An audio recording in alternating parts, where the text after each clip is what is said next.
3 ноября в интеллектуальном центре фундаментальной библиотеки МГУ открылась 4-я ассамблея русского мира. Мероприятие традиционно проводится фондом «Русский мир» накануне Дня народного единства. Более 1000 делегатов из 70 стран мира обсуждали широкий круг гуманитарных вопросов, такие как история и философия русского мира, популяризация русской культуры и образование на русском языке, проблемы диаспор и их взаимодействия с Россией, перспективы развития русскоязычных СМИ. Для фонда это еще была возможность подвести итоги своей деятельности в течение этого года, заявить о новых проектах и программах.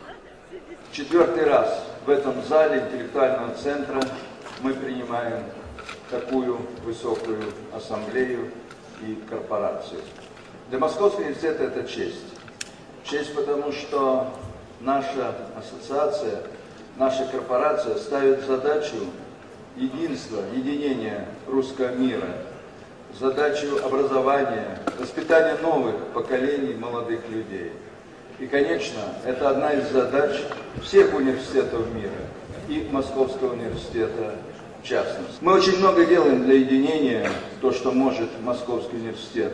В 5 филиалах Московского университета, зарубежных филиалах, в странах СНГ, обучаются 2500 ребят этих стран. Они учатся на русском языке, преподают им профессора Московского университета, и они получат дипломы Московского университета. И это ведь прекрасно, что уже сейчас 2500 самых талантливых ребят в разных странах обучаются по программам и стандартам Московского университета. Это и есть наш вклад в великое дело, которое называется «Русский мир». В гостях Ассамблеи Русского мира хор воспитанников приюта «Дом Рафаэля Айяу» для детей-сирот при монастыре Святой Живоначальной Троицы, Гватемала.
Указом президента Российской Федерации в июне 2007 года для того, чтобы продвигать русский язык, нашу культуру по всей планете.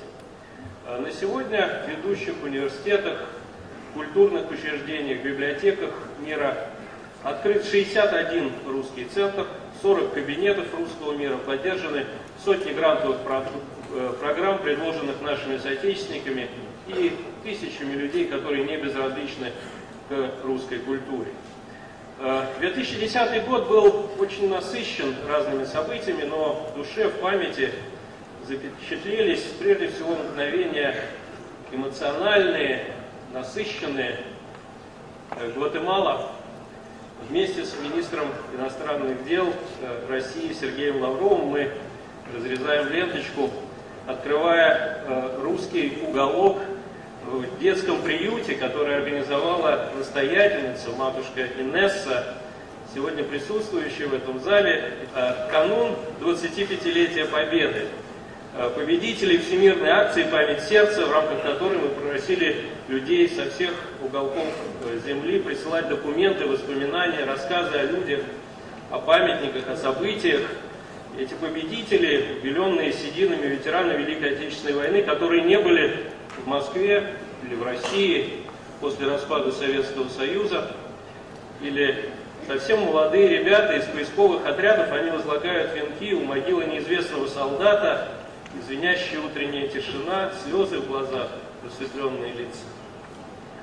Украина, Луганск, огромный концертный зал. С размахом проводится фестиваль молодых исполнителей патриотической песни. Я слышу, как сидящий сзади человек говорит: наконец-то патриотические — это когда за нас. Я вспоминаю открытые в этом году центры, наконец-то, и в Киевском государственном университете, в Луганске, в Донецке. Или еще один образ: тысячи и тысячи верующих, держащих в руках обжигающие свечи, ожидая молитвы вместе со святейшим патриархом Кириллом в дни его пасторского визита. 65-летие освобождения Белграда. По центральной улице вечером шли люди, многие тоже со свечами и с плакатами, на которых написаны слова о дружбе с Россией. Я спрашиваю, кто организовал, отвечает по-русски женщина самого простого вида: а никто. Люди просто благодарны России и считают, что мы должны быть вместе. Или пригород Тель-Авива, где проходил 12-й конгресс русскоязычной прессы.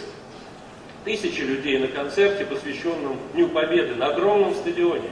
Медали на груди ветеранов, «Катюша», бьется в тесные печурки, известные артисты, детские коллективы и салют Победы над Святой Землей. Анкара. Туризм, бизнес, будущее, безусловно, за русским языком, доказывает мне по-русски старшекурсник университета экономической политики, где фонд открывал свой центр на полях государственного визита президента России. А я подумал, что одним из наиболее значимых и удачных проектов 2010 года стал поддержанный нами новый поэтический перевод на русский язык Корана, распространенный на тысячах аудиодисков. Или посещение Дмитрием Анатольевичем Медведевым нашего русского центра в Долянском университете.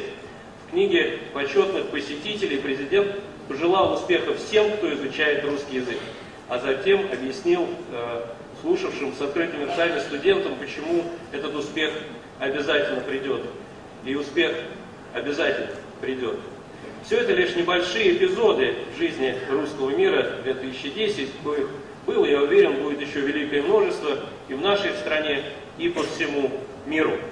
Мне выпала почетная обязанность огласить приветствие президента Российской Федерации организаторам и участникам 4-й Ассамблеи Русского мира.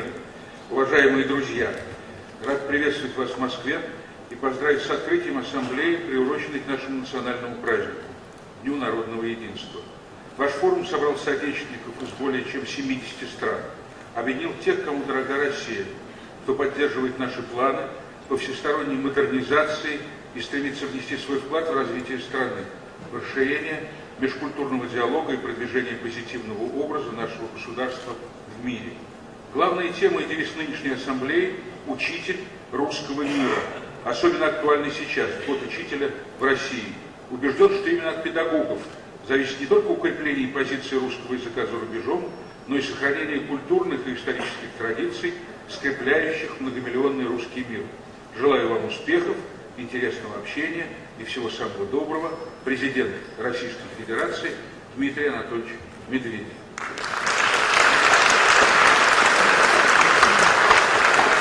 Русский мир – это понятие не географическое и даже не этническое, это понятие духовное, и оно объемлет все пространство нашей планеты, пространство, где русская речь, русский язык, русское слово играют поистине важные значения, имеют огромный смысл.